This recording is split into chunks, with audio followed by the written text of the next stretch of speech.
In this video, I'm gonna show you how to add highlights on Instagram. I'm gonna show you guys very quickly how it's done, so let's go ahead and get right into it. Now you guys can see here we are currently on the Instagram app, and I'm currently on the profile section. Now you're gonna have to navigate over here, and once you're on here, click the little plus sign right here where it says new in a circle, and basically once you're here, it'll go ahead and select some of your stories that you've posted before.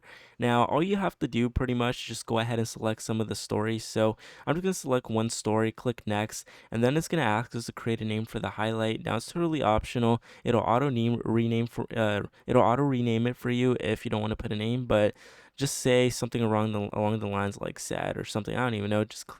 Then click add at the top right hand corner, and that'll create a highlight for you. It's very quickly, so you can see it's actually went ahead and actually created the highlight for me. So that's how you add a highlight on Instagram. It's very simple and very easy. So if you did find it helpful, leave a like and subscribe. I will see you guys until next time.